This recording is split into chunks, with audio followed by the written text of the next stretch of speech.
दोस्तों, मेरा निश नूतन मार्केट डिजिटल प्लेटफॉर्म पे आप सभी का स्वागत करते हैं।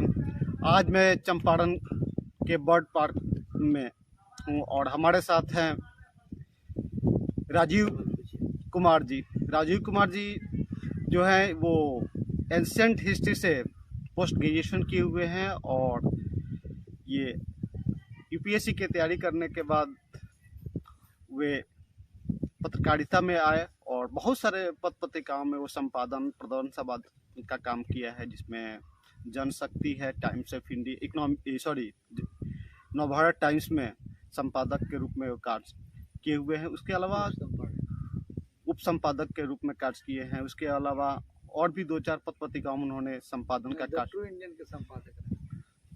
का कार्य किया है। हम आज उनसे चर्चा जो करेंगे, बात करेंगे, तो वो होगी का अमृत महोत्सव। आज़ादी के 75 साल पूरे होने के उपलक्ष्य में भारत सरकार अमृत महोत्सव के रूप में मनाने जा रही है। तो हम बात करेंगे भारत का अमृत महोत्सव के बारे में कि आज़ादी के बाद भारत की उड़ान कहाँ तक पहुँची है, कहाँ तक पहुँचना तक क्या जो भारत का लक्ष्य था, क्या उसकी प्राप्ति हो पाई, क्या गांधी के सपनों का भारत के लक्ष्य को हम प्राप्त कर पाए। आइए हम बात करते हैं राजीव कुमार जी से। और राजीव कुमार जी, आपका नूतन मार्केट डिजिटल प्लेटफॉर्म पे स्वागत है। आज़ादी के 75 साल बाद भारत कहाँ पे पहुंची है? क्या भारत गांधी के सपनों का भारत की जो एक उड़ान थी, क्या उसको हम अचीव कर पाए हैं? गांधी के सपनों का भारत जो है आज भी वही खड़ा है जहाँ गांधी के समय खड़ा था। मैं चंपारण की धरती से वाबस्ता हूँ और चंपारण की धरती सत्याग्रह भूमि रही है गांधी की। गांधी के समय में जो परिस्थितियाँ थी वो आज भी यहाँ वही हैं। आज भी चंपारण एक गांधी के आगमन की प्रतीक्षा में खड़ा है कि कोई फिर गांधी आए और फिर इस देश को मौलिक समस्याओं से निजात दिलाए। आज गांधी का सपनों का भारत कृषि प्रधान इस देश के अभ्युदय की बात आज भी सोच रहा है।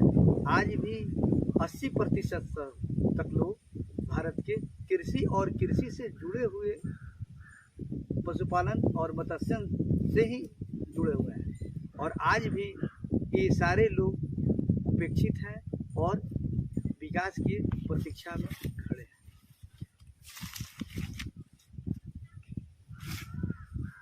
आज़ादी के समय जो भारत की स्थिति थी, जो भारत एक खाद्य के रूप में आत्मनिर्भर नहीं था, तो भारत जो खाद्य के रूप में आत्मनिर्भर एक हरित क्रांति है, उसके बाद भारत कहाँ तक पहुँचा। लेकिन आज भी देखा जाता है कि बहुत सारी चीज़ों में, जैसे दलहन में, कभी कभी तेलहन में, इन सारी चीज़ों में भारत को समस्या झेलना पड़ता है, उसमें उसकी शॉर्टेज होती है। तो क्या भारत आज भी उसमें आत्मनिर्भर नहीं हो पाया?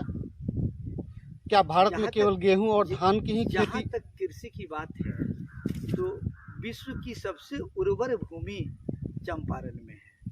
दूसरे नंबर पर कैलिफोर्निया आता है। और उत्पादकता के दृष्टिकोण से और उर्वरता के दृष्टिकोण से जब हम तुलना करेंगे तो उर्वरता के दृष्टिकोण से सतलज का मैदान निम्न कोटि का मैदान माना जाता है, जो आज भारत का सर्वाधिक उत्पादक क्षेत्र में से गिना जा रहा है, केवल संसाधनों के बल पर। और जो प्रकृति ने जिसे सबसे अधिक उर्वर बनाया वह आज भी उपेक्षित है। अपने ही देश में पंजाब से 10 गुना कम उत्पादन बिहार में हो रहा है और खासकर चंपारण क्षेत्र में। तो हमारे देश के असंतुलित विकास का कारण हमारे कुछ मूलभूत कारण है, जिसमें इस देश का योजना आयोग, यहाँ की ब्यूरोक्रेसी और बैंक्स जिम्मेदार हैं। योजना आयोग ने उत्पादकता के आधार पर जिलेवार अध्ययन आज तक किया नहीं, इसलिए योजनाओं का सही ढंग से जो है संतुलित योजित नहीं हुई और ज़मीन पर नहीं उतर पाई। और डीएम्स जो हैं वो उन परियोजनाओं का भार इतना अधिक है कि वो योजनाओं को अकेले धरातल पर उतारने में नाकाबिल है। इसलिए आज सरकार अगर योजना भी बनाती है तो अधिकाधिक भार के कारण जिलाधीश उसके साथ न्याय नहीं कर पाते और वह समय से यथोचित तरीके से पटल पर नहीं आ पाती, जनता उसका लाभ नहीं उठा पाती। तीसरी स्थिति बैंकों की है कि बैंक जो है कभी भी जो यथोचित लोग हैं जिन्हें मदद मिलनी चाहिए उन्हें मदद नहीं दे पाती है और सरकारी की योजनाएं जस की तस रह जाती हैं। इस कारण भारत का विकास दर काफ़ी निम्न है, उसमें अपेक्षित सुधार की काफ़ी संभावनाएं हैं अगर ये तीन चीज़ यानी योजना आयोग, डीएम और बैंक में हम एक समायोजन स्थापित करें। अच्छा, ये अभी हम लोग कृषि की बात, क्योंकि भारत एक कृषि प्रधान राष्ट्र है, अब हम बात करते हैं भारत की शिक्षा के बारे में। आज़ादी के समय से भारत में अब तक मतलब 2020-21 तक 3 शिक्षा नीति और एक समाशोधन हो चुका है, एक शिक्षा नीति का समाशोधन हो चुका है। तो अभी तक आप कहाँ पा रहे हैं भारत की शिक्षा नीति को? क्योंकि हम जहाँ तक मैं देख रहा हूँ कि भारत की शिक्षा नीति में एकरूपता नहीं दिखती है, इसका मूल कारण क्या है?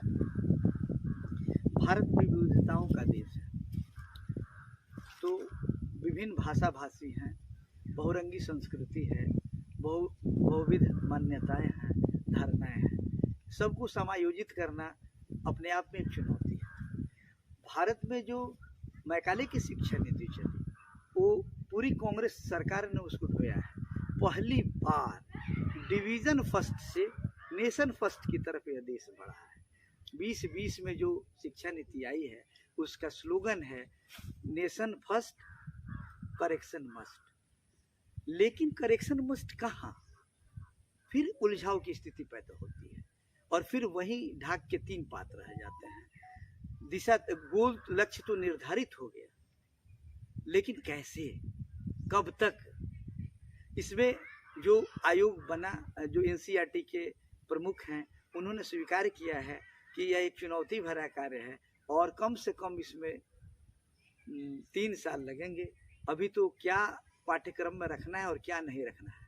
दरअसल में शिक्षा के साथ जो है सबसे बड़ी विडंबना है कि इसे कभी भी केंद्रीय सूची का विषय समझा ही नहीं गया। आज भी यह समवर्ती सूची में शामिल है। अगर पूरे देश के परिप्रेक्ष्य में एक एकेडमिक कैलेंडर, एक सिलेबस और एक एकेडमिक सेशन की अगर हम बात करेंगे तो वह तब तक संभव नहीं है जब तक समवर्ती सूची से निकालकर हम उसे केंद्रीय सूची में नहीं शामिल करें। और शिक्षा किसी भी राष्ट्र की सबसे बड़ा संसाधन है जिस आधार पर विकास होता है किसी भी राष्ट्र का। और शिक्षा शोधपरक, अर्थकरी, व्यवहारिक, कल्याणकारी और सुरक्षादायी होना चाहिए। तो सबसे पहले शोध पर आते हैं कि शोध किसी भी देश का बोध होता है और उस बोध की बारिश में उस देश की संस्कृति, शिक्षा, अवधारणा और धारणात्मक विकास होता है। इससे देश ऊंचाइयों और बुलंदियों पर पहुंचता है। दूसरी बात, सामान्य जन के लिए जो शिक्षा हो वो अर्थकरी हो, यानी शिक्षा प्राप्त करने के बाद वो बोझ नहीं बन पाए कि सरकार मदद करेगी तभी कुछ हो पाएगा। वो इतने स्किल्ड हो कि अपने से कुछ करने में सक्षम हो।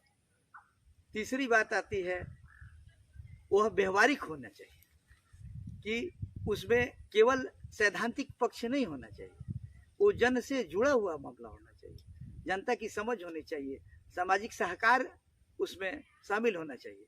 चौथी बात है वह कल्याणकारी होनी चाहिए, उसकी अवधारणा जो है लोगों के विकास के अनुकूल होना चाहिए। पांचवी बात है कि वह सुरक्षादायी होना चाहिए और इसके लिए मैं चाहता हूं कि पूरे देश में सैनिक शिक्षा लागू हो।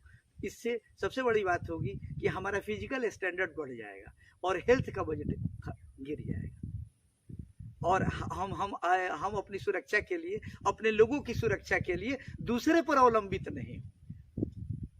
आज दो लोफर किस्म के लोग किसी को छेड़ते हैं और सामान्य शरीर वाला आदमी जो है ताकता रहता है। अगर वह सैनिक शिक्षा प्राप्त किए रहता तो ये स्थिति नहीं आती। अगर हमारी लड़कियां सैनिक शिक्षा प्राप्त किए होती तो उसके साथ इस तरह का दुराचार करने का कोई कोशिश नहीं कर सकता।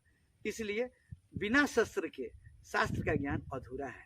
इसलिए शास्त्रीय ज्ञान के साथ शस्त्र को भी जोड़ा जाए, तब शिक्षा पूर्णता को स्थापित।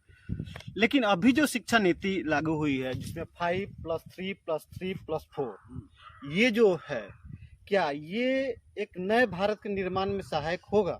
नहीं, 10+2+3, 10+2+2+1, 5+3+4+4 आप करते रहें, इन गिनतियों से किसी राष्ट्र का निर्माण नहीं होगा। शिक्षा का उद्देश्य अगर चरित्र निर्माण है, अगर नैतिक विकास है, तो उसके लिए आपको सबसे पहले उसे केंद्रीय सूची में शामिल करके और राष्ट्रवादी अवधारणा का विकास करना होगा, और उस नियत का विकास करना होगा जिसमें राष्ट्र को अपना देवता समझे व्यक्ति।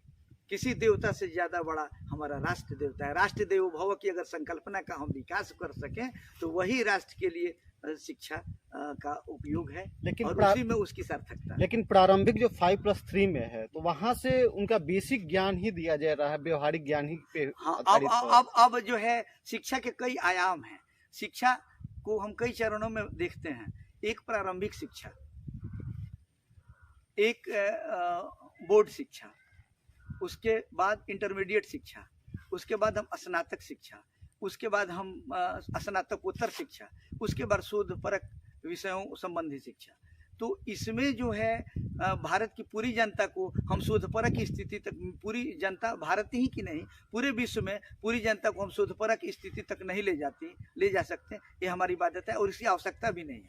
तो विद्या अर्थकरी होनी चाहिए, और इंटर के बाद जो लड़के इंजीनियरिंग या मेडिकल में चले जाते हैं तो उनका जो है वहीं से एक अलग दिशा मिल जाती है, व्यवहारिक दिशा शिक्षा की, और वो व्यवहारिक सेवा करते हैं, लोगों के ज़्यादा काम आते हैं और राष्ट्र के विकास में महत्वपूर्ण भूमिका अदा करते हैं। लेकिन नई शिक्षा नीति में जो मिडिल कहा जाता है, 5+3 के बाद जो 3 आता है, वहां से बच्चों को इंटर्नशिप करने की सुविधा दी जा रही है। जो अपने सुविधा के हिसाब से अगर कंप्यूटर में ज्ञान रखते हैं तो कंप्यूटर कोडिंग वहीं से, कंप्यूटर की शिक्षा उनकी वहीं से शुरू हो जाती है, और जो भी छोटे छोटे अपना कार्य करना था जिसमें उनका इंटरेस्ट है वो अगर शुरू कर देते हैं तो वहाँ से वो इंटर्नशिप कर सकते हैं।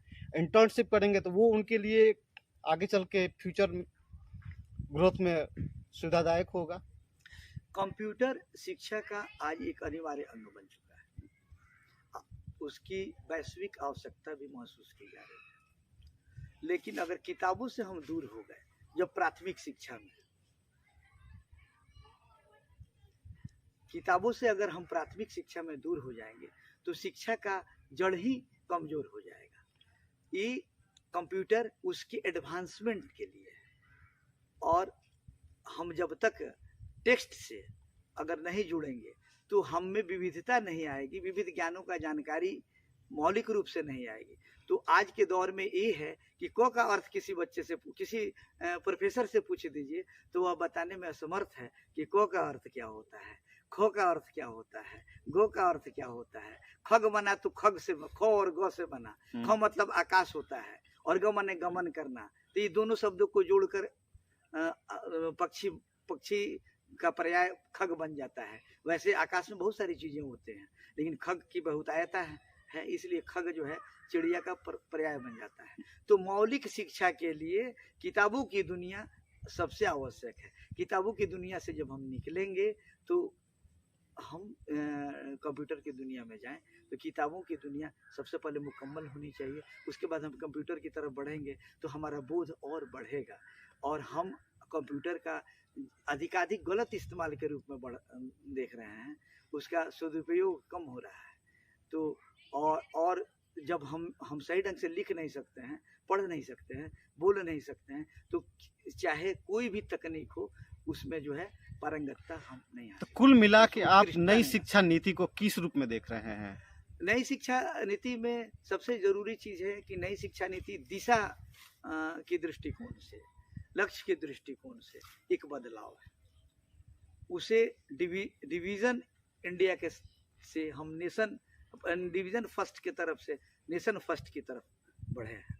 और भारत में जब भी हिंदी को राष्ट्रभाषा बनाने के लिए आंदोलन हुए हैं, दक्षिण में आंदोलन हुए हैं, और नेहरू जी के समय में भी उसे फिर वापस किया गया, और हिंदी आज भी देश की राष्ट्रभाषा नहीं बन पाई है। तो राष्ट्रभाषा में और देसी शिक्षा में और विदेशी शिक्षा, ये दोनों के उलझनों में हम आज तक फंसे रहे हैं।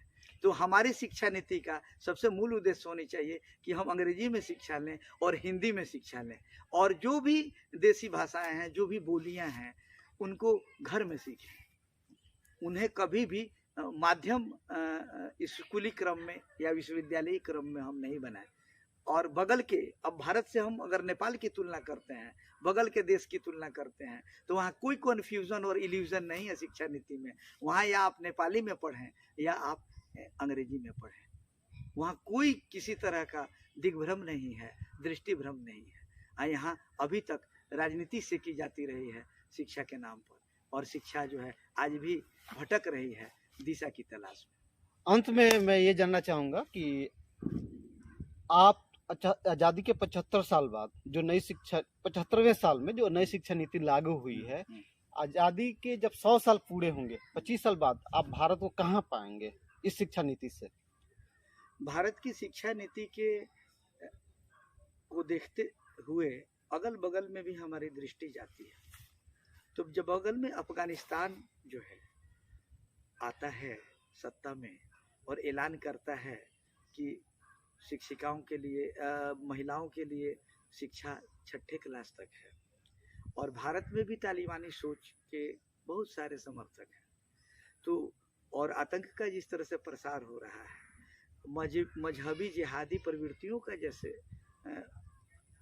हो रहा है प्रसार, और हमारे जो राजनीतिक नेता हैं बड़ी गर्व से कहते हैं कि ये जो है अभी की सरकार जो है एक टाइम पीरियड सरकार है, कुछ दिन बाद निकल जाएगी, क्योंकि मेरी सत्ता जब आ जाएगी तो हम एक उसके अनुसार जो है सारी व्यवस्था करेंगे।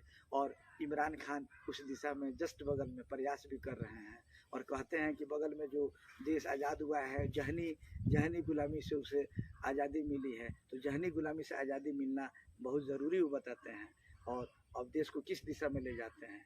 अगर हमारे देश में भी आबादी उन लोगों की काफ़ी है, अगर तो सवाल है शिक्षा संक्रमित होने का डर है, मुझे शिक्षा को संक्रमित होने का डर है। और आज 1947 के बाद जो भी लोग आए हैं उसमें मात्र 2 नोबेल अवार्ड आए हैं, वो भी केवल अर्थशास्त्र में आए हैं। तो हमारी शिक्षा नौकरीजीवी है, तो नौकरीजीवी से क्षेत्र से हम इसे निकालें, उस भावना से निकालें, और राष्ट्र के विकास के साथ, चरित्र निर्माण के साथ अगर हम शिक्षा नीति को जोड़ सकें, देश में एक सैनिक शिक्षा आवश्यक कर सकें, तो एक सशक्त भारत, स्वावलंबी भारत, समर्थ भारत, स्फूर्त भारत, स्मित भारत का निर्माण हो सकता है। बहुत बहुत धन्यवाद।